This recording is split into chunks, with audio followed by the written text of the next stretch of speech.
So we've got week 3 already. Next week is your first exam. This week, I'll be doing reviews. All of the pediatric nursing professors will be doing a review. You're going to notice it is in 2 places. If you're like, I don't know the Zoom, I don't know what time, open your calendars. I have placed every professor's review on the calendar, and the Zooms are there in the calendar. So it'll be very easy. The second place is there's an announcement. The announcement has, exam 1, reviews, everybody's name, everybody's Zoom numbers. What's connected to that is your study guide. So their study guide is there, and the 3 Kahoots, weeks 1, 2, and 3. When I get the reviews done, I do the first one tomorrow at 1 o'clock. I do record it. It will be posted, and I will have one announcement, and I'll put my review on it first, and then I'll edit and keep adding till all of them are there in one announcement. So you're going to have all the reviews in one announcement, all the Kahoots in one announcement, and your study guide PowerPoint is going to be there too, to try to help you to keep organized. So they'll be there in one place. Anybody who doesn't understand something, wants to get with me, just let me know and I will get with you on a 1-on-1 or a 2-to-1, whatever you need to try to help you. Also, I know the dosage calculations can be an issue for some people. My YouTube channel has a dosage calculation video, which is very easily understood. What goes along with that is a 3 sheets of examples that go along with it. So if you want these handouts, let me know and I'll send them to you. So you can work on them. You can answer the questions. You don't understand it, go to the dosage calc video and it goes over quite a few of those questions. It even goes into some mic per kilo per minute, which can help you in your med surg area if you are weak in that. Anybody who wants a 1-on-1, it takes me about half an hour, but I can teach you how to pull what you need and how to solve problems very easy. Now, I do not do ratio, proportion analysis, dimensional. No, that's not me. But the way I do it, it makes it understood so that it can help you be able to do those math questions. It is really hard for you to miss 5 questions on dosage calc. It's 10 points of your grade where I can help you easily to be able to answer them a lot quicker. And those examples are on these handouts and on that YouTube video. So if you want some help, you want to know it, go there and look. So this is week 3. You're doing the last of growth and development. We're going to do school age and we're going to do adolescents. And then we're going to do a Kahoots. It's about 50, I think, question Kahoots. And that'll be the end of the class. We'll probably be done 7:35 around that area, which isn't too bad for you all. So let's go. This week you have a quiz to do. It's actually on last week's material, so you should be okay with it. And I've gone over everything. So it's absolutely anything that you wouldn't know anything about. So you can go do the quiz after class or when you need to. Also, there are NCLEX questions due and your burn case study. Now, just again, my case studies open on the week that they're due. They don't open the week early. The syllabus can be sort of misleading with it.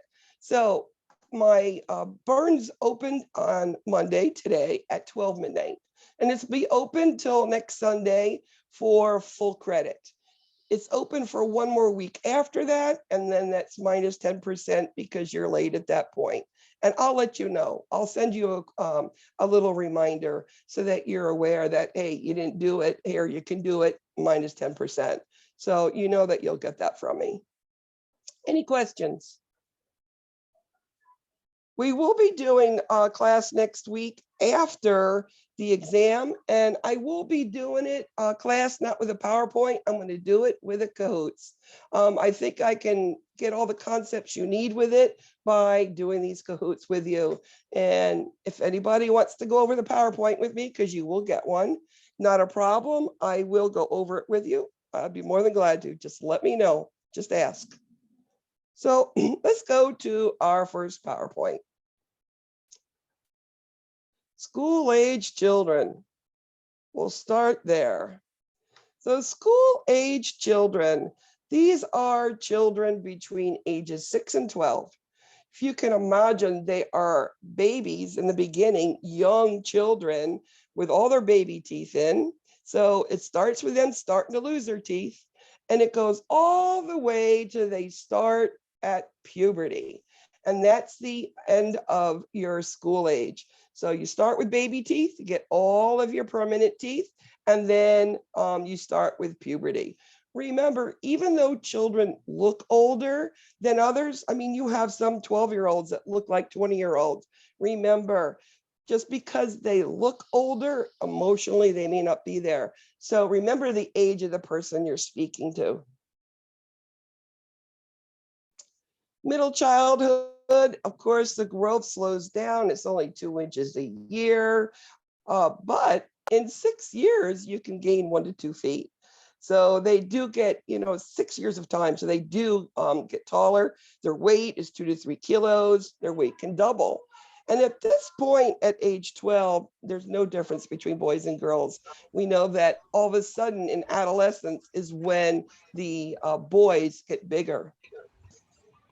So your movements are becoming more and more graceful as they get older. We know that the toddlers and the way they walk and fall, now they're getting older, they're, can run, and their agility, everything is better. Their muscles are getting stronger, all the baby fat is going away, they become more mature in the face. And, I love it that all I want for Christmas is my 2 front teeth, because their teeth are coming out. Poor Tooth Fairy is breaking mommy's bank as we go along. Their body systems get more and more mature. They can hold their urine better. Their heart isn't as big as their whole big chest. It starts to become more proportional to the size. Their immune system, they are getting more and more defenses by getting these viruses, getting sick. They've built up the immune system. Plus, they've gotten all of their immunizations. Their bones are becoming ossified. They're not as soft as they were, like as that infant's head that can reshape. Because now their bones are getting more hard, so they don't, shape as well, and they can crack a lot easier now.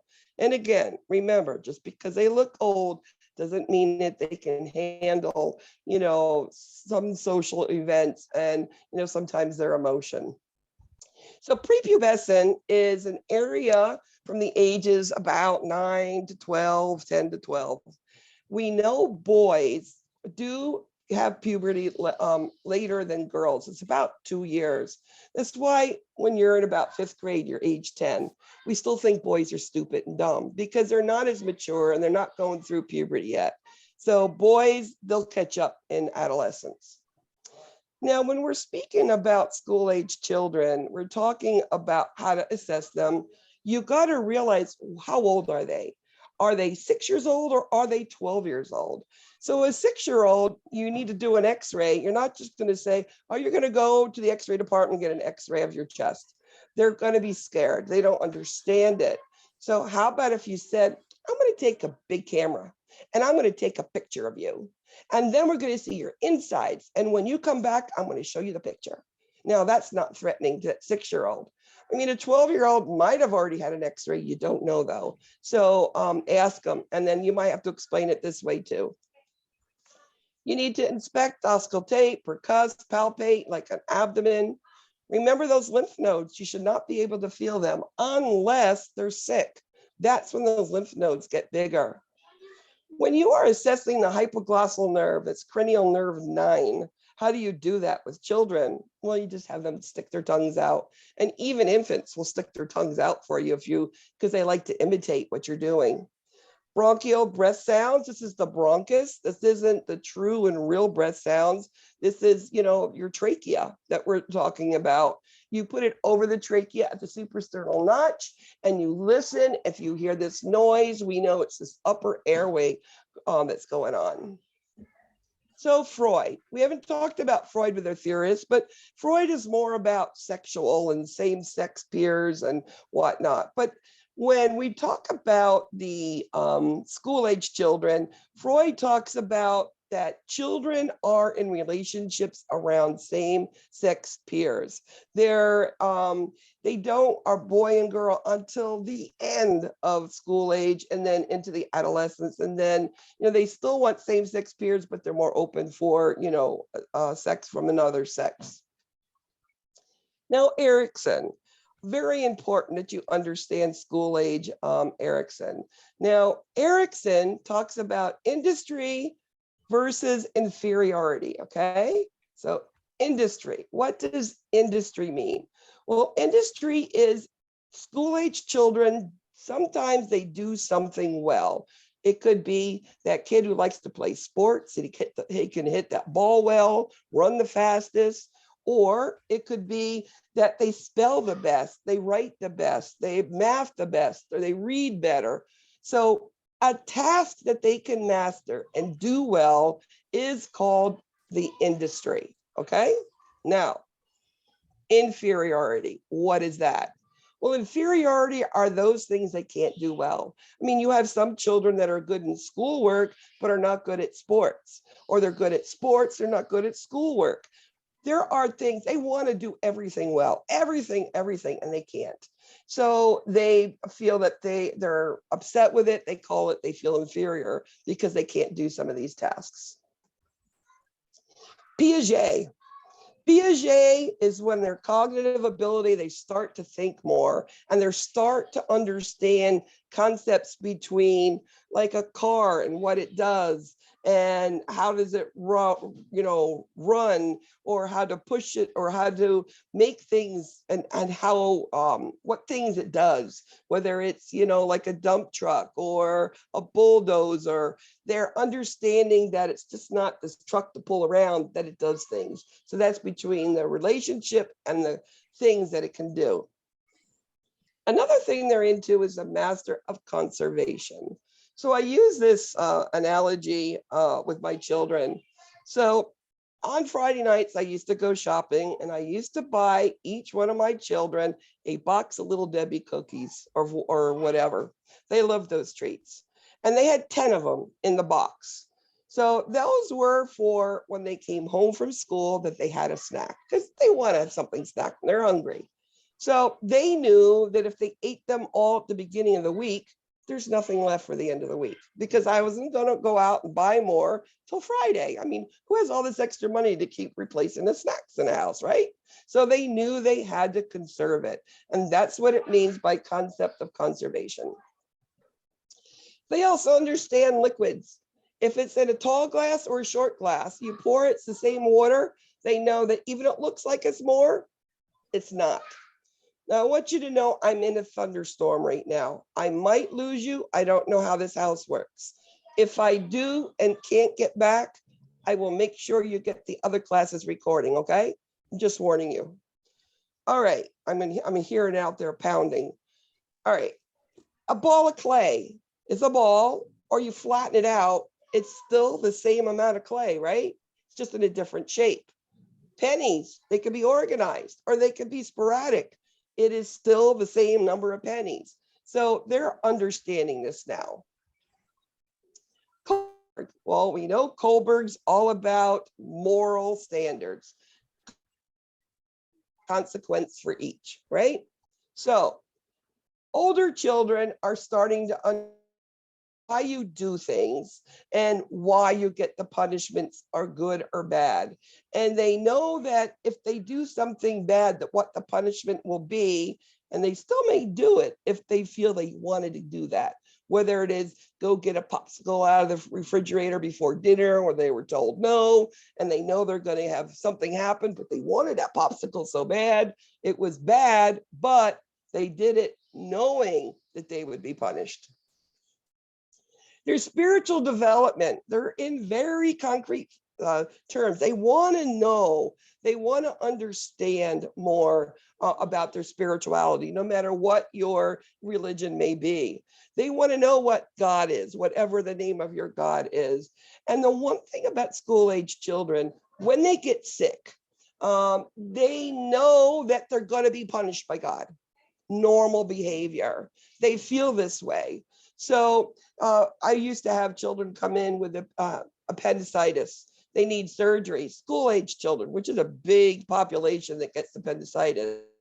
I know that these children came in, I'm being punished because I hit my brother yesterday, or I'm getting punished because I didn't do my homework like I was told, or whatever their rationale is.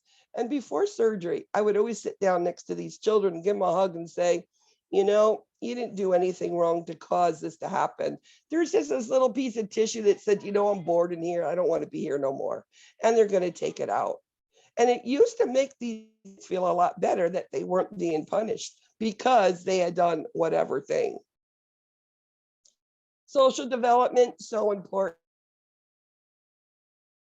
Being in peer groups is great, whether Girl Scouts, so important because it's part of that social development. One of the things kids do is they get involved in activities. Sports is a big one for boys. So let's say you have a kid whose peer, his best friend,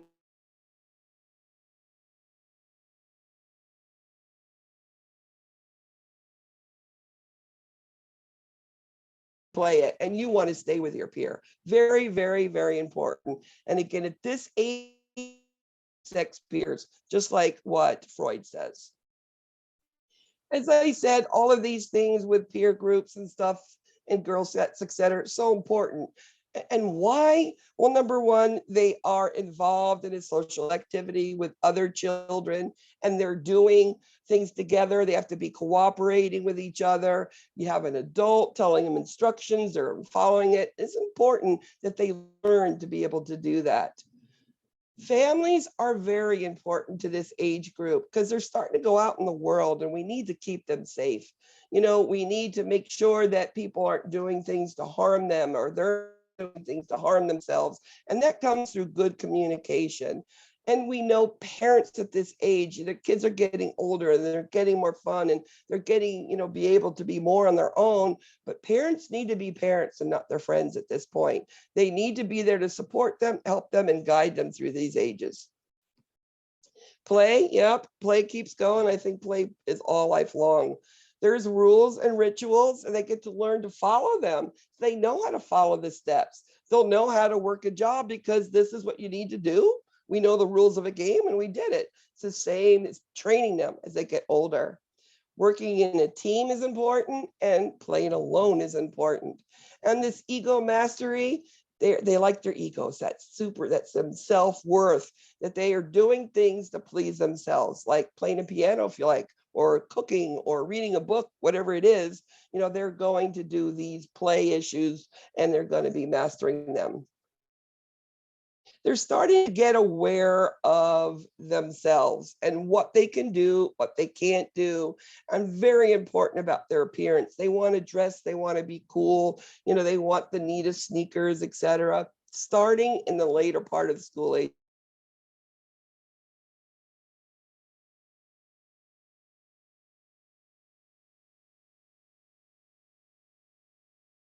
The sports team, the coach, all of these people are involved. And it's important, again, as we are working with these children, whoever they are, so that we tell them that, yeah, we didn't win the game, but boy, did you play good today. You tried really hard.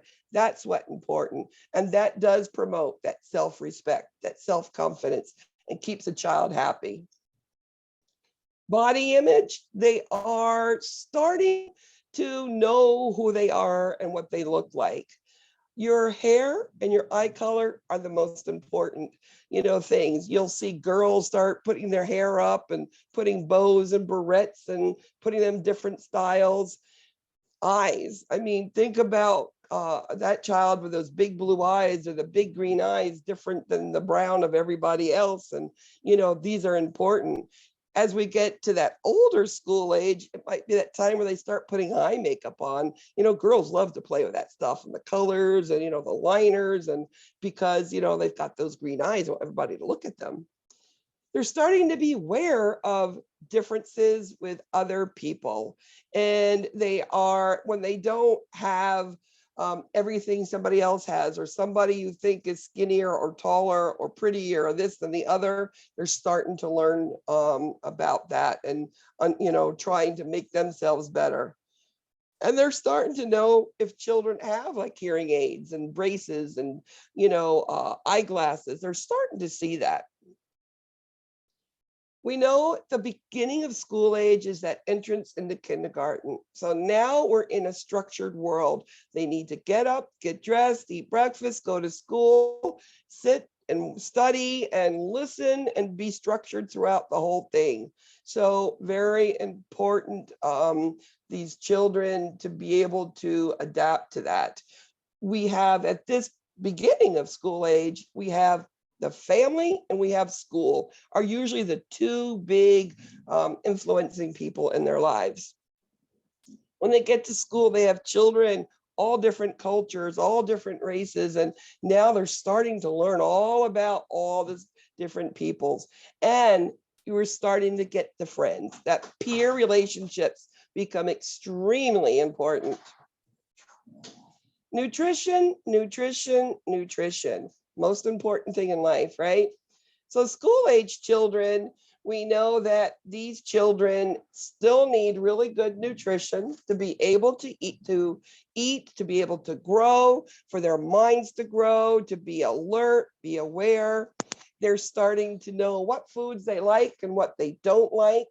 And we know that even with nutrition being the most important thing, that it's hard today for mother and father to work, right? And then you have to get home and feed the children dinner and then, get them ready for bed and homework, et cetera, et cetera. So it's really easy to go through the fast food lane and get fast food.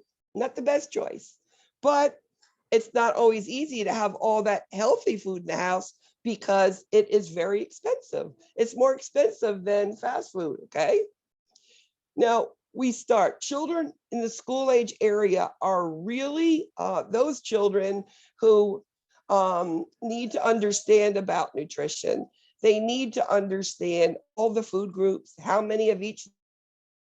Internet, they have My Plate. So it's one of the things we do teach in school age children is all about nutrition and making good choices. So one of the problems of school age children is related to obesity. Could be a lot due to the fast foods and eating that way. But children are very infatuated with computers, video games, my grandson next to me, it's on my telephone and playing YouTube and videos and playing games and, getting up and going outside, he prefer to sit there. What could happen? Well, if you're not moving, you're not physical activity, what you're going to see happen? You're going to see them get obese. So we also know that even with this physical activity, there are some neighborhoods that you can't go out and play. And it's a reality of it's not safe for them. So they're forced to stay inside. So we know overweight children have an increased risk to have problems later in life, like hypertension, diabetes, high cholesterol, because their bodies are changing, this cardiometabolic changes. It's all because of that being overweight. But research has proven early education about the effects of diabetes does help prevent obesity in the later life.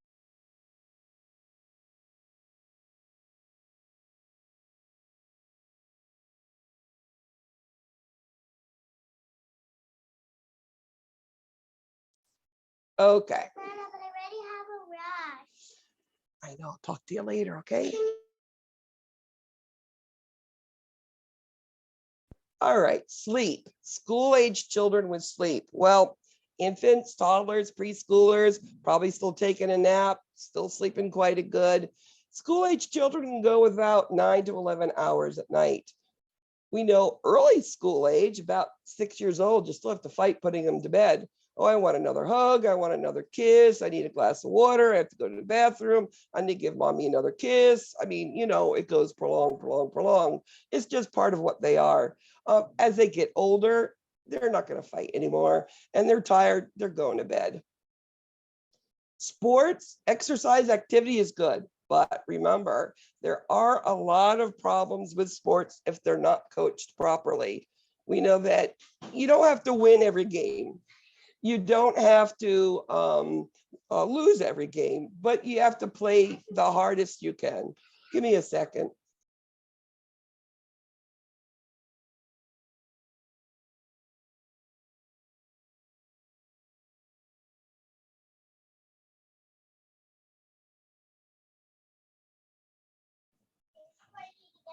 Okay. Now, the thing with exercise and sports, let's say you can even have parents in the stands. These parents are yelling because the kid didn't catch the ball, and he tried hard to get it. But these parents, you dropped the ball. Why'd you do that? Now this kid doesn't know how to handle those emotions. So it's important that this coach understands this. And of course, the parents be there a part of it, because that emotional maturity is not necessarily there. But we know kids love to play. We know they love to win. So it's actually a good thing for them. Dental health, again, it starts with baby teeth. All baby teeth, they all come out and you get your permanent teeth. So it's important that these children do brush their teeth and they floss. Now, yes, one of the biggest things that we can help with dental care is flossing. These children are not all old enough to be able to. So ages 5 to 7, around that area, they do not have that manual dexterity to floss. They can't, even with the things, they just don't know how. But at least if they brush their teeth at bedtime, they're going to have less dental decay. We know there's going to be some braces going on for some of these children, and some kids are going to break their teeth or they're going to lose a tooth. Now, I've had many children come in, and it's usually the top front teeth that have fallen out. So you can get them reimplanted, especially if it's a permanent tooth. You don't want to have them to go through all this dental surgery and not to put a fake tooth in for a permanent tooth. You can reinsert. But what do? How do you get that tooth to the dentist or that pediatric ER to get it reimplanted? You put it in cold milk, simply cold milk. Why does it work? I'm not sure. I'm thinking the coldness sort of stops the root from deteriorating, or the calcium in the milk helps. I'm not really sure, but bring it in cold milk. They numb the area with some numbing cream, and they can push the tooth back in. Then we'll follow with a very soft diet for several days, and many times it does reimplant. So sex education, still, these children, they've been having, masturbating since toddlers, and finding their genitals is just part of normal curiosity. So school-age children really need to have some sex education counseling for many reasons. They need to understand it's normal, but also what is a good touch, what's a bad touch by who person, because young children don't know what's right and wrong, so they need to be taught, and that's with good, effective communication with mom and dad. Now, I had a problem with my mom. She wouldn't talk to me. So who would be the other person they could talk to? We have school nurses, and school nurses will talk to them. Nurses, just in general, you have a child who's, you've become very involved with, you're on a nursing unit, they're admitted in the hospital, they're going to start asking you some questions. Remember to ask, they're going to ask questions. Don't think it's, the big question, because many times they don't even know what they're asking. So find out what they know first, and then answer the questions. Again, you don't have any open communication with parents regarding sex education, we're going to go to the school nurse, because the school nurse will give them education. They're very accomplished with it. They've had other children. They do so much within it, the school systems. When COVID came out, they had to be the ones that kept the kids safe and the teachers safe and everybody safe. And they had to be in constant, looking at the CDC and what are the new guidelines that are coming out. Before that, you'd have a kid who get meningitis, and she had to go and research and send letters out to those parents of children who could have had contact with them, because then they need to get prophylactic antibiotics. So they're working up with so many stuff. They do counseling, they do education, they help with referrals. They help a lot with those children with things like ADHD, where they're not under control, and they can help parents find resources. So again, injury, any age, I don't care, infant all the way to adolescent, it's always going to be number one, motor vehicle accidents. But the adolescence is going to be, they're driving now, so that's even scarier. It is said that children up to the age of 13 should be riding in the back seat, and they should be in a booster seat to 8 years old. When I got divorced from the children's father, they were 9 and 11. And they used to always call shotgun to sit in the front seat with me. So I guess I didn't do the right thing in case there was an accident. And thank God I never had an accident. But this is what the guideline says. Bicycles, we now need to use helmets to protect their heads. Because you get a fracture of head, get a brain bleed, all sorts of things. So protect the head, or use whatever protective gear for whatever sports that you're in. Trampolines are pretty bad. I've got one in the house behind me, and I see this little kid who's 5 bouncing on it, and it just scares me. I'm going to hear him scream one day and he's going to have broken something. But they're really not recommended. And there's trampoline parks all over the place now, right? The kids go and play all the time. So let's see. Families, again, are going through, they have to give away their kid a little bit. It's not their little baby as much anymore. They need to grow. They need to get independence. They need to start getting where, they can function without mommy and daddy next to them. We're getting ready for these children to go further, to be able to go to college, to live on their own, or to leave the home when they're old enough to, get their own places. So it's part of it. Families, I know especially mothers, have a hard time. Their baby's growing up, but we have to give them that room to be able to do what they want to do. So again, it moves away from mom and dad into so many more relationships. I mentioned ADHD and the school nurse, absolutely. This is one of these children who can't sit. We usually find these in kindergarten and maybe a preschooler. These children can't sit, they can't finish a chore, they are all over the place, they're disruptive, and they sometimes get so disruptive that the teacher can't teach a class. So what she'll do is she'll send them to the school nurse. Now, the school nurse will probably, because of this disruption, especially if it's happening repeatedly, will make a plan to speak to the parents.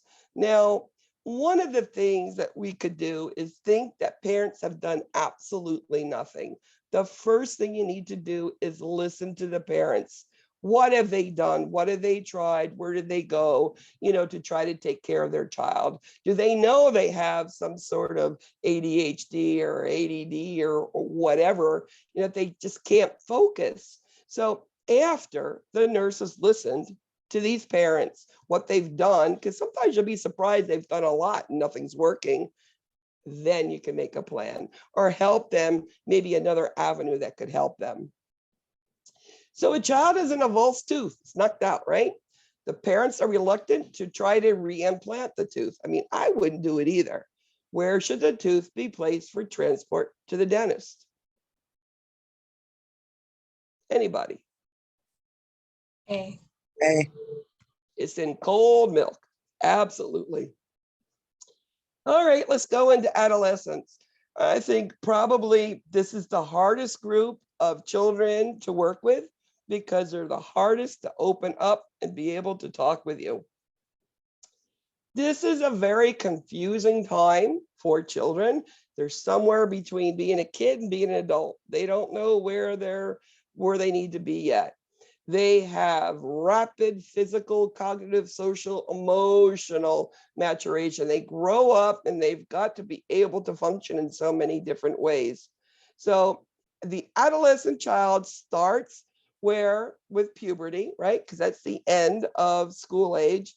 And we know it ends when the body stops growing, somewhere about 20 years, maybe a little more, but somewhere about 20 years. We have primary and secondary sex characteristics. We know primary is what we need to have babies. And secondary is how the body changes and grows in order, to become the grown-up woman, the grown-up male. Now, in boys, the first change that you will see is that testicular enlargement. It's going to thin, redden, and loose, and that's somewhere between 10 and 14 years old. For girls, the first thing that happens, they get these little breast buds. So when we start seeing these things, I mean, you're not necessarily going to see the boys, but girls, you'll see in their shirt, little buds. We know puberty is happening. Now, Tanner is a person who puts stages and talks about the maturation into puberty and those different things they go through. There's stages 1, 2, 3, 4, and 5. So when we see a breast bud coming, we know that this is the start of, puberty that's going on with these children. And we know the boys, it's now the testes start and they start getting larger, and that's when they do. So you will see questions on Tanner stages. So something that you should be aware of. We know as the number gets bigger, it's more closer to complete normal adult male, adult female. Okay. Physical growth. Now, we said that after infants, growth slows way down and it gets slower. When we hit that pre-adolescent or that adolescent time, they're going to, in 2 to 3 years, grow 20 to 25% of their total height. This is during their puberty. So they're growing really quick.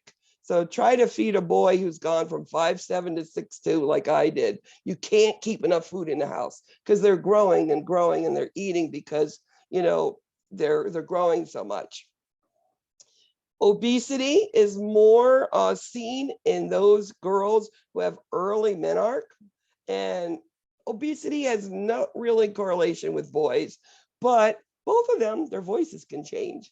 I used to be the high soprano. I mean, I'm lucky if I'm an alto anymore, a low one, because your voice just changes, and boys do the same thing. So here we are, Erickson and the adolescents. It's the sense of identity. What does that mean? Well, adolescence. Who am I? Who do I like? Do I like girls? Do I like boys? Do I like both? Do I like nobody? What do I want to be when I grow up? What peer group do I want to hang out with? My identity. I'm looking and searching for who I am. And it's frustrating. It's confusing. And it's a very difficult time for them. Social development, well, now they're going from needing mom still watching them, and now they want to be away and they want to function independently. They still love their mom and dad, most people, most kids, not really, but maybe, but they're want to be able to do what they want to do when they want to do it and don't want to listen to the rules that mom and dad have set. They need to be accepted by their peers. Now, it is a time of intense sociability and intense loneliness. I'll give you an example. So they're very social. You have a best friend. Let's say you have a girl and she has a friend, same-sex peer. Her friend is her best friend. They've been best friends. And she tells her best friend, oh, I like this guy. I think he's really cool. And I really would like to date him. And then, a week later, whatever, you see your best friend kissing this boy. Now you've lost your best friend and you've lost the guy that you wanted to, hook up with. So now that's the intense loneliness. And it's very lonely because now who you're talking to, it's your best friend. So it does go through intense sociability to intense loneliness. So parents.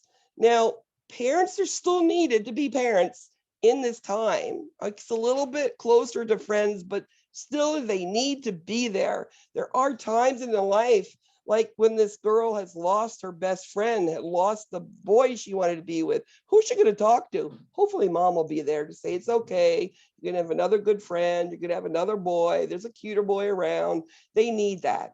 It is, this relationship goes from, usually for most teenagers, goes through, I need you, you need to watch me, to leave me alone, let me do what I want to do. Teenagers need to understand that there is responsibilities that they need to do to have privileges.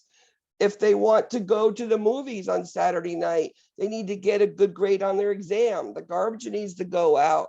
They need to make their bed. They need to do their laundry, whatever it is, household chores. And then, okay, you've earned it. Now you can go out. They don't understand that. They don't want to do nothing, but they want to do what they want. So one of this control phases happens around ages 15 to 17. It is that conflict over being independent and over control and over the responsibilities. They don't want to do what they need to do, but they want to go out whenever they feel like that independence. So what would be the goal for this child? Well, if I was that school nurse, if they talked, or the nurse, they want to ask, I'd say, you need to sit down with your child and you need to make a contract. What do you both agree that would be workable so that you could have your little bit of freedom? Is it the time that they come home? Is it getting the chores done? Is it getting, schoolwork? It is a time, but it is difficult. 15 to 17, they're trying to be more mature than they need to do. And then they go, hey, mom, can I have 20 bucks to go to the movies? I mean, this is just part of the routine. All right, relationships with peers. Now, peers are very important. And they have their peer groups. Is it the band group, the sports group, the music group, the cool group, the whatever group? They want to feel a part of that part of feeling belonging, feeling needed, feeling good about themselves. Best friends, again, are important. And both of them are looking for who they are, but they get to talk to each other about what they want to do. One of the things about best friends in the adolescent group is how you treat your best friend is how you're going to treat your relationship for life. So if you're not good to your best friend as an adolescent, probably your partner of life is not going to be treated well either. It usually starts as an adolescent. Now, how are we going to talk to these children, these adolescents? Really hard. So you need to do something. Ask them about their social life. Or you hear an earbud in music. So what music do you like to hear? Or I see that you're in Nike sneakers. Are those the most up to date? They're pretty cool. Or you see something, or what do you want to be when, are you in what track in school are you for? Your sciences, math? What do you like? Something, open up that conversation. So now you're looking like you are interested. Remember, we're adults. They don't want adults to control them. So you've got to break that open. Another thing that you're going to see is, remember, they're starting and looking for their identity. And there are women who want to act more in the manly fashion, which is just part of life. And they come in and you see, oh, their name is Rachel. But when you address them, they just look at you. You say, okay, how would you like me to call you? Okay, always ask for anything you don't understand, whether it's a cultural issue or is something like this that you're saying. I mean, Rachel wanted to be called Ray, and that's okay. So now you have shown respect to the adolescent. Guess what she's going to give you back? She's going to talk to you more and be more open and honest. Remember, you can ask parents to leave the room and talk about things just with the adolescents. And you do not have to tell the parent what they said, unless what they are talking about could cause them harm or somebody else harm. So it is okay to be able to talk to them. What if you're talking about sexual issues? You can give information in the written, and you talk to them orally, of course, and then in the written form, but don't put your opinions in. You just say you shouldn't have sex and you should be, this and that, they're not going to listen.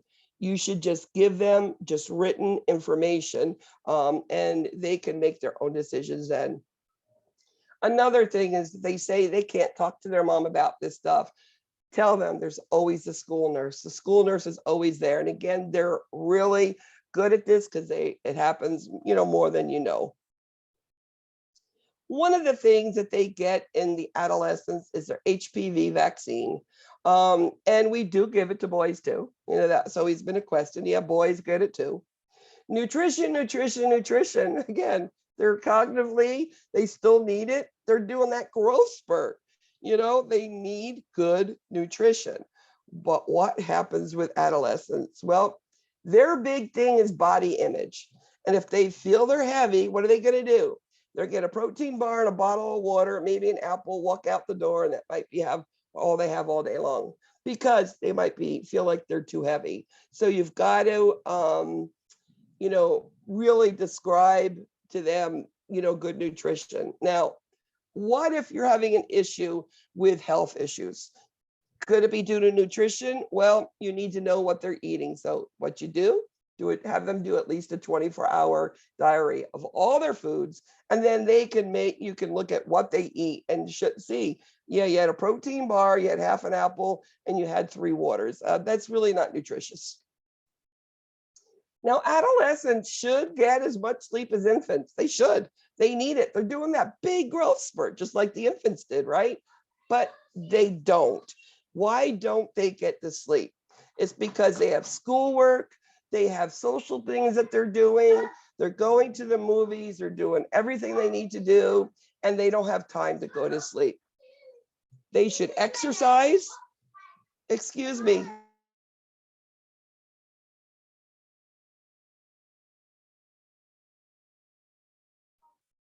Sorry, the kids are all in the house from the beach because it's raining.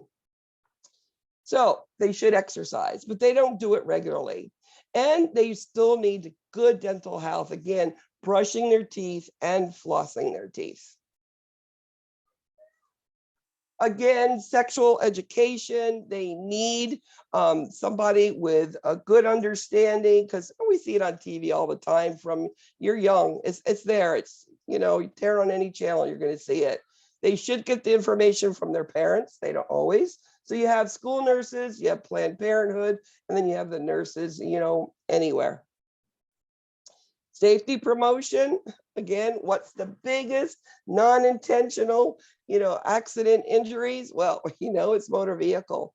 What are the other things? Well, firearms, okay? Homicides because of it. Guns are there. They tend to get explorative. They, don't learn their boundaries and they think they're big enough to touch this gun now. And also with depression, you're going to have suicides because they're now left alone. The school, you found your boyfriend kissing somebody else. I mean, that sometimes can throw a kid to having depression and committing suicide. We know children and the adolescents, they're into sports, all different things. Again, they need to have good, warm-ups and they need to have proper equipment. So Matt, he's 14 years old. He's always eating. His weight is okay, appropriate for his height. What's the best explanation for that? I'll ask you, 14, what's going on? He's going through that adolescent growth spurt.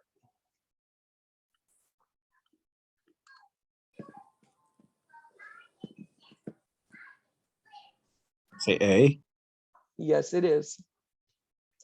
Yes, it is. Absolutely normal. Again, infants, we're feeding them like crazy, right? And they're growing like crazy. They're not heavy. Same thing with Matt. He is eating well, but you're not seeing him fat because he's going through that growth stage. Very good.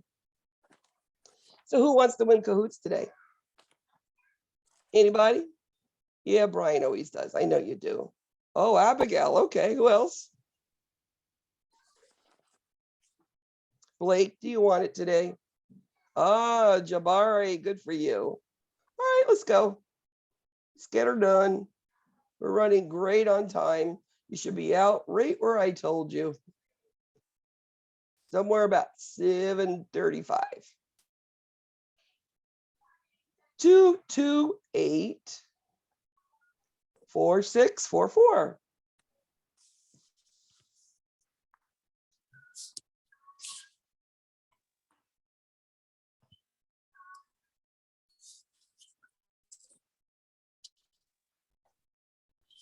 I apologize for my grandson. The lock on the door doesn't work. You lock it and he goes and it opens. And when my grandson is around me, he wants to be right next to me connected. I apologize.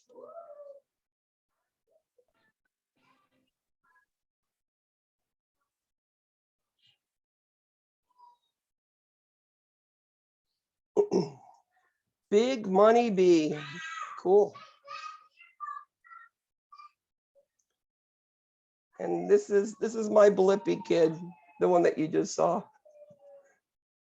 Week 3, school age, adolescents.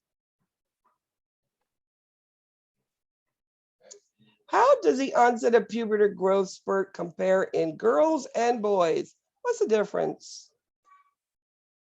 Remember 5th grade, at 10 years old, we think boys are stupid because they haven't grown up yet.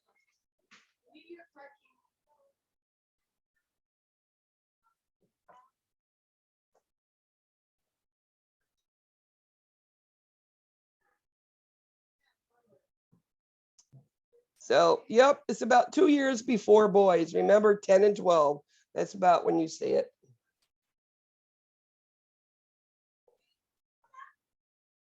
At what age should a parent expect to have major conflicts over independence and control with their child?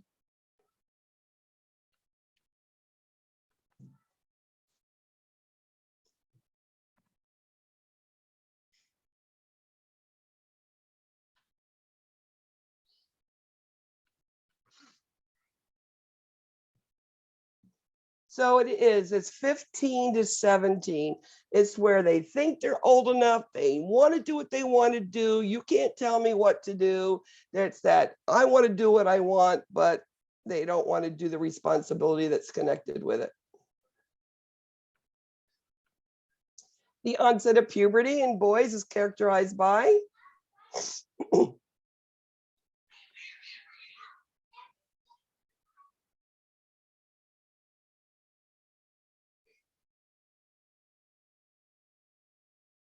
So the first thing that happens with boys is testicular enlargement. Okay, that's the first thing you know with testicular, with puberty is the testicular enlargement. I mean, with puberty you get voice changes, but it's the testicles that does dictate the initial signs of onset of puberty in girls.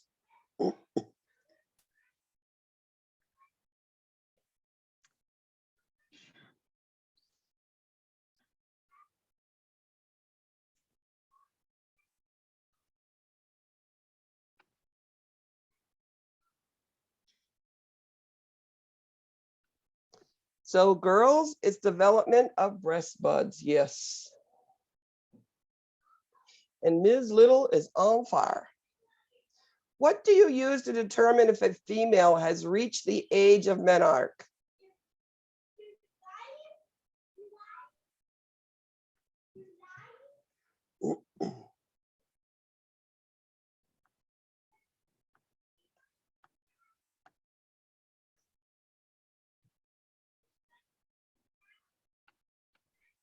And remember, this is Tanner's. Remember stages 1, 2, 3, 4, 5, girls and boys, something you should become familiar with. We start at 1 with nothing, and then 5 is the full adult, development. The source of injury, whether intentional or unintentional in adolescent, is associated with what?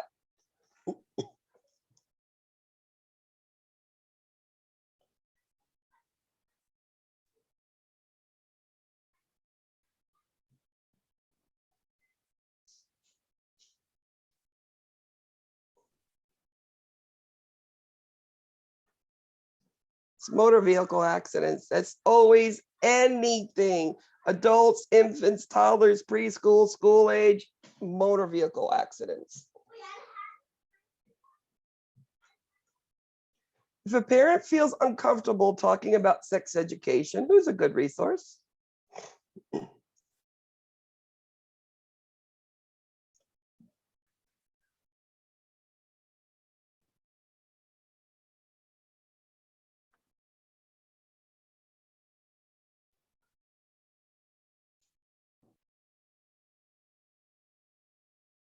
And the school nurse is the person, talking to their friends is not going to tell them correct information. You want them to get the proper information. A 9-year-old friend tells him soccer is a dumb game and he should play baseball. Why is he saying that? What do you think is going to happen?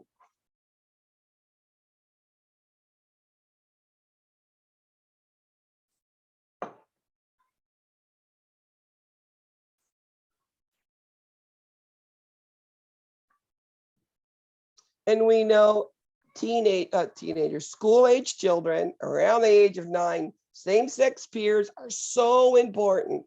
So he's probably going to switch and play baseball because of the peer. During admission, the father of a 16-year-old says, "We are Buddhist." Culturally competent care includes what?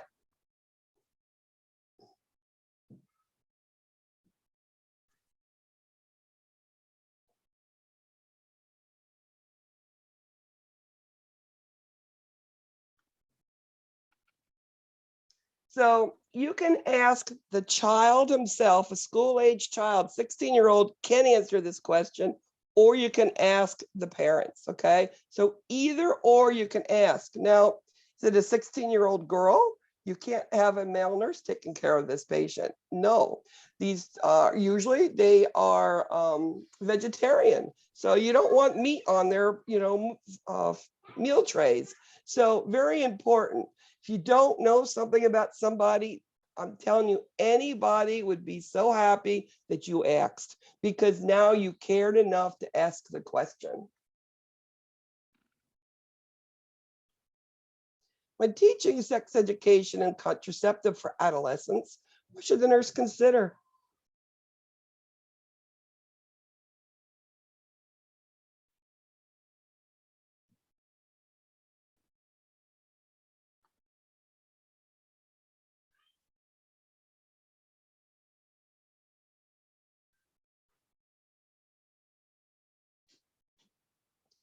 So when we're talking about sex education, remember, we're going to give oral, we're going to talk to them, and written information.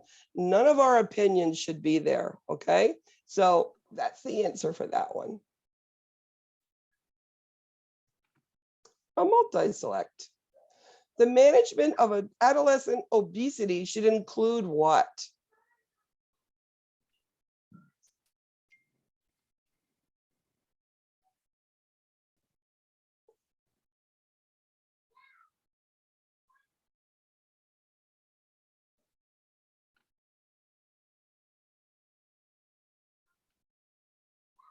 So the things that we should do is let's get a 24-hour diary. I want to know what sort of foods you eat. I also want to let them know that you can have some of the foods you like in your diet, but in moderation. Using nutritious foods as a method of reward. Okay, here's a carrot, it's good for you. I don't think that would excite many people. And diversional activities are for younger kids. Adolescents will not go through that. In fact, you put in diversional activities, they're not thinking, they just keep eating because they're not paying attention. Infants go through predictable sequence of growth and development. This is called. Now you'll see me go back and hit from another week just to get some concepts through you that are very important. So there's a couple in this cahoots this week.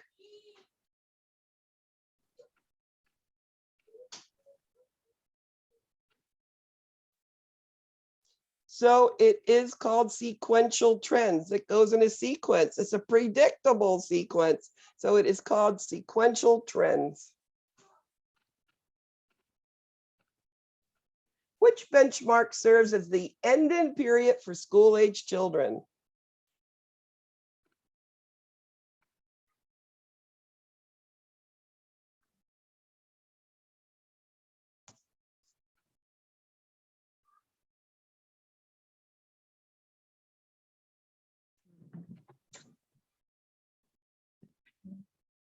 So the end of school age is they have all their permanent teeth, right? But it's the beginning of puberty. An example of indirect bullying would be if what?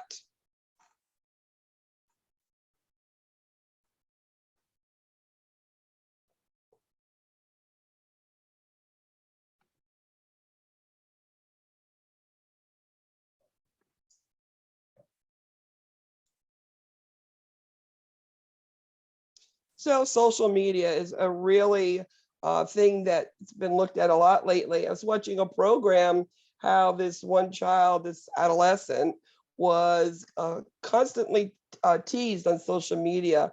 And it got to the point where she got so depressed, she actually committed suicide. So social media and bullying is a big deal.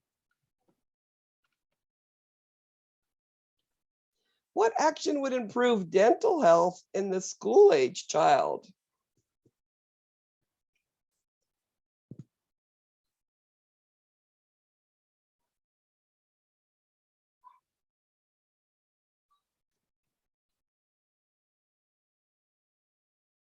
And it is also encouraging them to floss with brushing their teeth.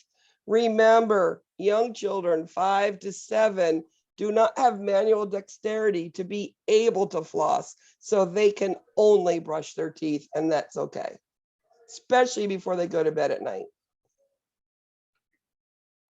Generally, the earliest age at which puberty begins is what? What are the numbers I told you?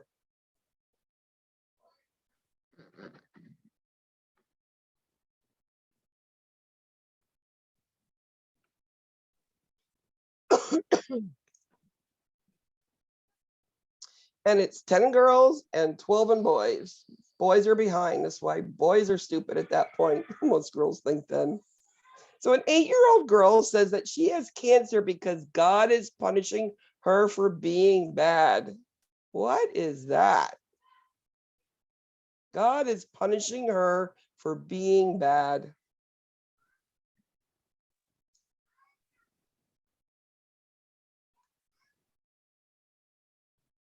So this is a really, really common thing that happens at that age.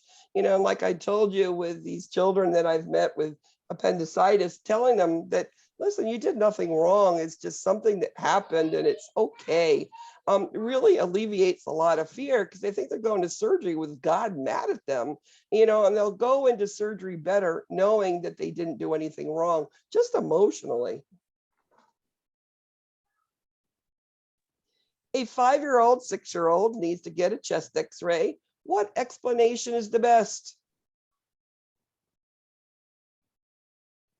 You know, school-age children is such a broad group of ages that you really need to look at the child, their emotional, maturity. So we're going to tell them we're going to use a large camera. We're going to take a picture to look inside. And then, of course, I will tell them, I'm going to show you that when you get back to your room.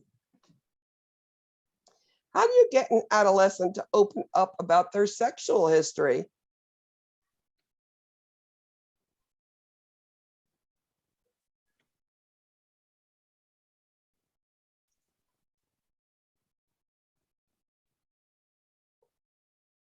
So first of all, you open up the conversation differently. Like, tell me about your social life. What music do you like? What do you study in school? Are you going to college? You know, what college you want to go? You know, all of those things. And now they feel good about you. And then ask the parents to leave the room. They probably will tell you more than if you hadn't done that, you know, opening and breaking the ice between you and them. How do you get an adolescent to be more receptive about talking about their health and sexual exploration?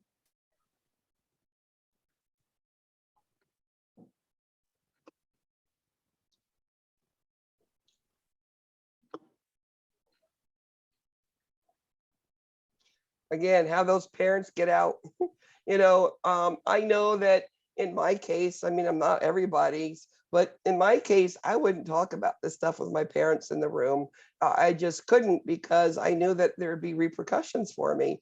So having them leave gives that adolescence that freedom if they want to open up that they can. And they'll probably do have questions that they will ask. A multi-select. When educating adolescents about the risk for HIV and hepatitis, what would you include? These are real concerns for children, adolescents. They're getting more adventurous and they need to understand about these. This is something you get and you can't get rid of. Hepatitis takes a lot to get it out of your system. So of course, adolescent abstinence is always the best, but adolescents not always will do that. Condoms, important. If they're going to, at least use that. And hand washing, why not hand washing? Hand washing does help a lot of different things. It gets the blood and the, germs off your hands. A child has a knocked out tooth. Where should the tooth be placed for transport to the dentist?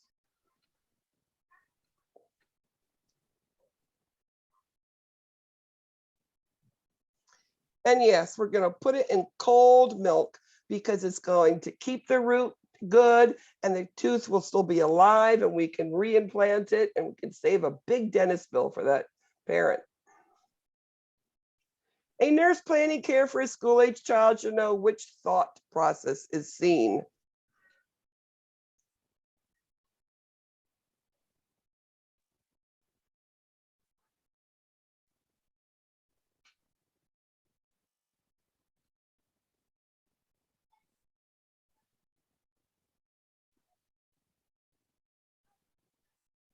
So this is that time where they understand about conserving.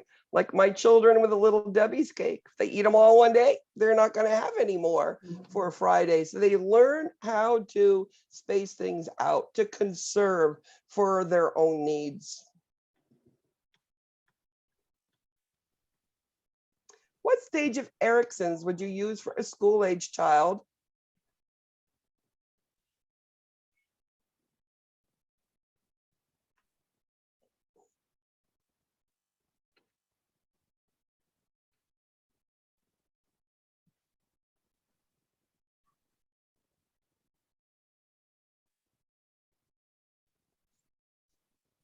Industry versus inferiority. And that means industry. I could do a task, whatever it is, sports, schoolwork. I could do really good, but I can't do everything. And that really makes me feel inferior. Industry versus inferiority. One of the most important Erickson is school age and infants. You're going to see that on your HESI. I saw it last semester. A multi-select. Anorexia nervosa is characterized by what?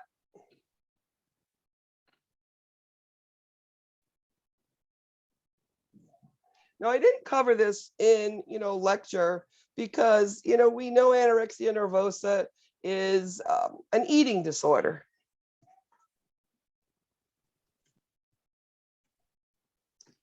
And there's two sort of eating disorders. One, they just limit the amount of food that goes in because they don't think that they're skinny enough.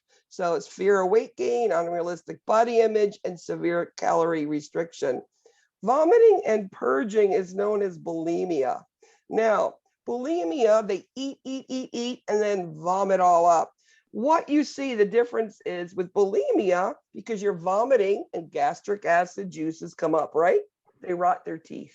So if they've been doing this a while, when you see a child, an adolescent that is, skinny and you're thinking there's some eating disorder, you look at their teeth. If they're rotten, it's probably bulimic. If they're not, it's probably anorexia nervosa. How do you know if you suffer from bulimia?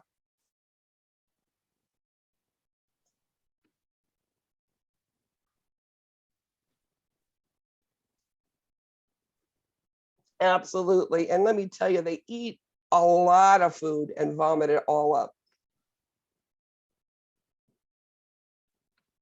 The leading cause of death from unintentional injuries in children is, and it's the last time I'm going to ask you because it's all ages children all the time, motor vehicle related fatalities. Absolutely. Adolescents are what?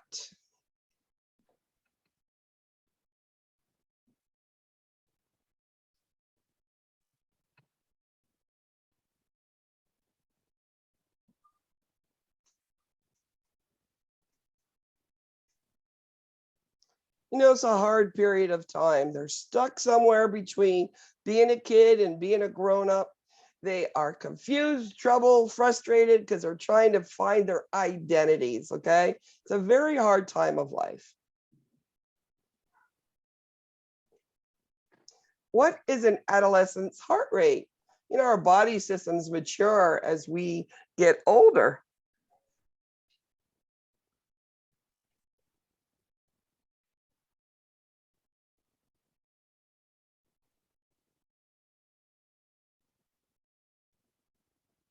And it's about 55 to 90. Now, the adolescent's heart rate tends to go a little bit below the normal in, you know, the adult 60 to 100. And their hearts don't have to beat as fast because it's, you know, younger, more efficient. So 55 to 90, you would see in adolescents. When talking with an adolescent regarding personal health concerns, which is most important? So you've talked to them, you know all about the music they like, what college they're going in, you know, mom and dad have left the room. Now what?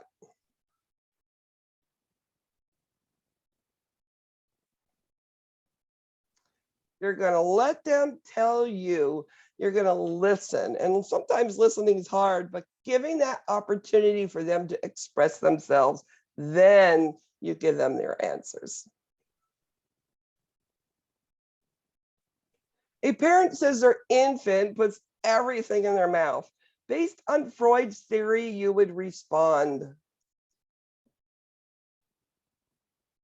You know, we didn't talk about Freud and the infant, but this is, you know, you understand how do children soothe themselves, and it's all about oral things in their mouth, that pacifiers which calm them and they can self-soothe and eliminate stress. So they explore everything in their mouth. And I think even as they get older, everything in the mouth, that's the way that they're exploring life and things and toys, etc. In addition to injuries, a leading cause of death in adolescents ages 15 to 19 years or what?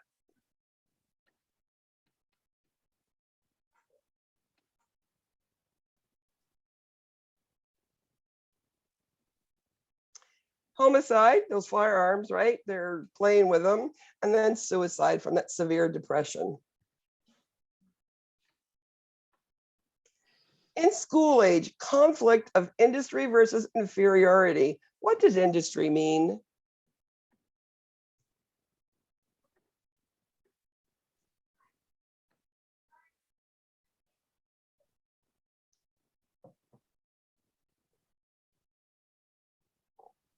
So the industry is mastering that task, being able to spell the best, cook the best, play the piano the best, kick the ball the farthest, hit it the farthest, mastering a task.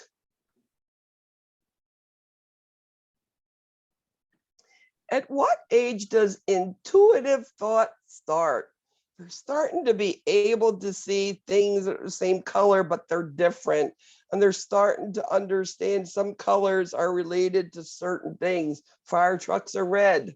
They're starting this intuitive thought. And that's the beginning of school age, right there about 5 to 7 years old.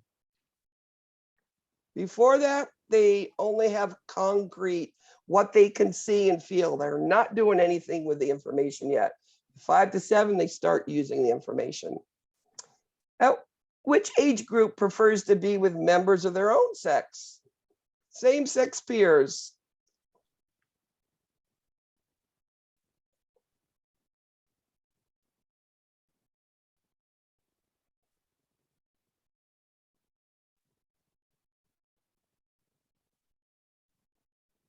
And that's the school age children, those later school age children. That is part of them coming out. Remember, even those same-sex peers, one wants to be in a different sport or different group or whatever, they will follow each other. At which age group would you have a tendency towards eating disorders?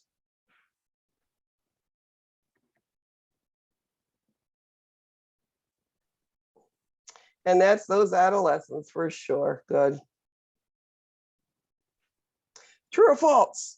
Home support is invaluable to the adolescent. And absolutely it is.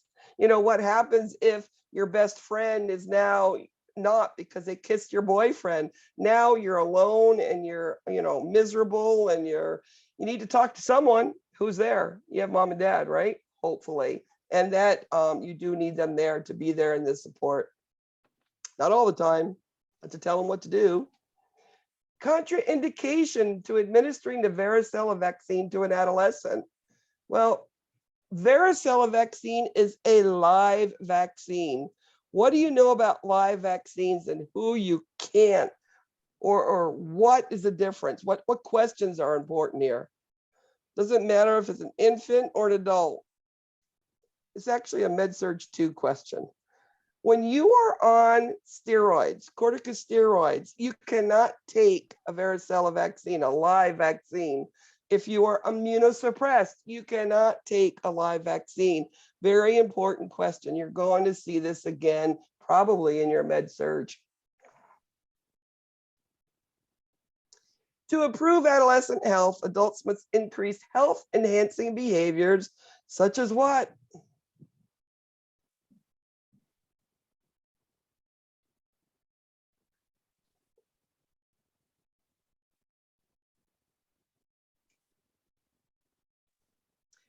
And they should eat well, they should exercise, and they should have sleep. Doesn't mean they do, but this is what they could do to help them feel better, to improve their health. What clinical findings does not indicate an adolescent may be suffering from anorexia nervosa?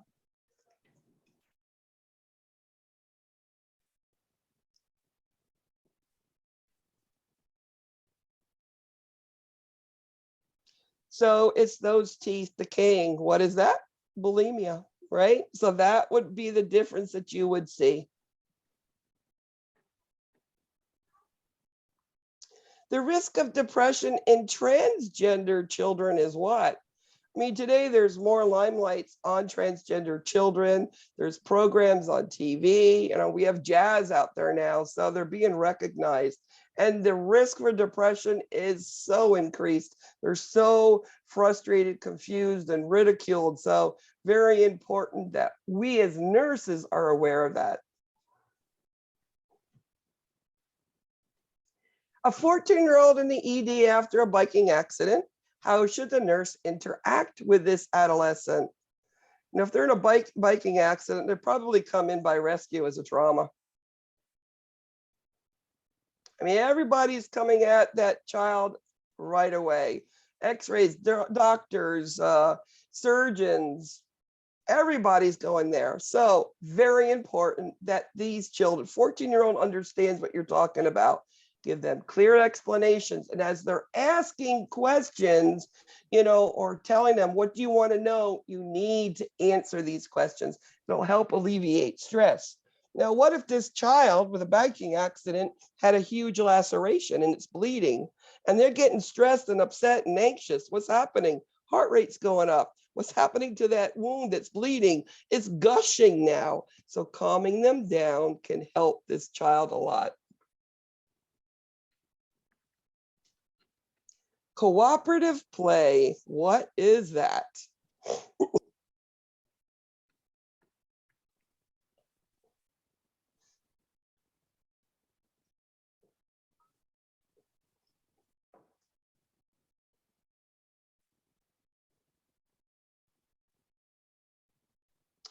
So cooperative play, it's a board game. It's playing chess, checkers. This is where they come together, they organize what they want to do, and they get one goal or one way to win. This is what we're going to do when we're finished. Cooperative play, it's organized play. There is a goal in the end. What does moral development involve? When you think of morals, you think of Kohlberg. And what does Kohlberg say? Right and wrong and consequences. Absolutely. Good job. Developmental milestones are important to observe because of what? I mean, why do I need to know if they can turn over or sit up or button a shirt or hop or climb upstairs or kick a ball? Who cares about that? Well, if they're not doing what they're supposed to do, there's a delay, and we can institute early intervention as soon as we know it. So as early as we can, and we can correct these issues in most cases. So very important that we do these developmental milestones, seeing where that child is and making sure that they're where they need to be. Lymph nodes in children with normal findings look like what?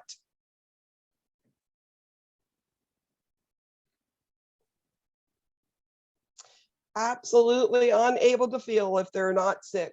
When they get sick, they may, get enlarged, but children with normal, healthy, shouldn't see them at all, shouldn't feel them. The right second intercostal space landmark of the heart is called. Now we've learned, where these things are, health assessment, and you're going to need to know this for capstone. So this is part of also knowing it for pediatrics. It's just a reinforcement of it.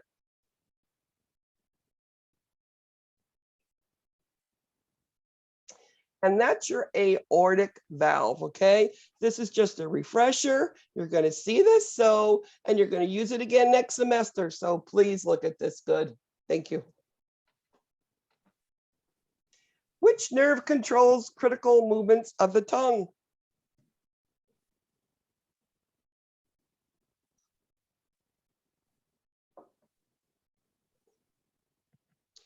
It is cranial nerve 9, the glossopharyngeal. You test it by stick the tongue out, and even infants can do that for you because they like to imitate you. What type of breath sounds do you expect to hear over the trachea? Over the trachea. There.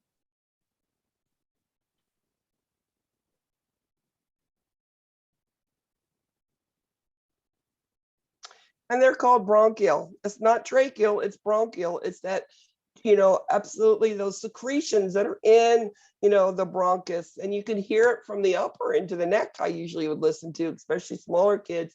And then you can, over the adolescents, you can hear it over the trachea, are called bronchial breath sounds. Depriving a child of food, clothing, and shelter is called what? There was a case where these kids were playing ball in the front yard and a ball went into the street and he got hit. So the police came, the ambulance came, and the parents got arrested because it was 30 degrees outside and both children did not have a jacket or a coat on, and they were short sleeve shirts and it was all over the news. It's called neglect. Which of the following immunizations is given in the adolescent stage?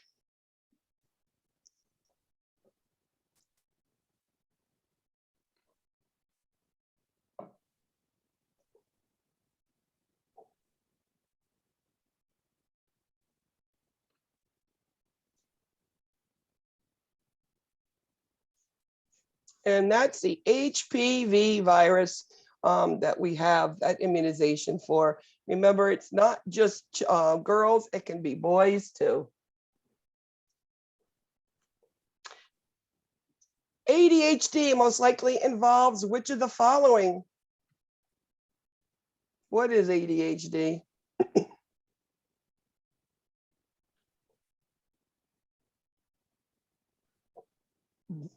And it's inattention, impulsivity, and the thing is that hyperactivity. It's attention deficit hyperactivity disorder. It's that going from here to there all over the place and not sitting and creating turmoil, usually within the classrooms is when they find it.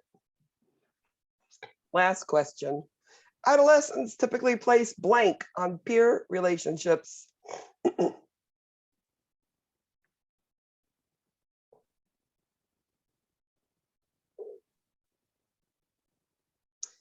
Absolutely high value. They're important, and that's how they identify themselves at that time. See how we did. Number 3, Allison. Good job, Allison. Number 2, Beasley. Good job. And then we got Blippi, don't we? Good job. I love your name. I do. Good job. Number 4, Jessica and Abby. Great game. I want you to sign your attendance attestations. Make sure you do that. Y'all been so good at that, so I do appreciate that very muchly. Anybody have any questions for me at all? Remember, next week, we do have our exam. Come in on Zoom, and we will have class afterwards, and we'll go right to 5 o'clock. We will go to 5 o'clock next week. Remember, I do have the first review tomorrow at 1 o'clock. You're going to get all the reviews sent to you. And the last one is on Saturday. So remember to check your calendars. All your information's there, or go back to the announcement. Thank you, guys. Thanks for being patient with the storm that was out there. Remember, when you go to YouTube, you can either watch this one or the earlier one in case you can't hear a lot of what I was talking about. I'd say about the same thing, a little different, but almost the same thing. You can look at the other classes recording too, if you'd like. Good luck to everybody. I will see you next week. Anybody who needs anything, just send me a message. If you need help with dosage calc, send me a message. I'll send you the information, okay? Good night, guys. Yeah. Thanks. Bye. My pleasure.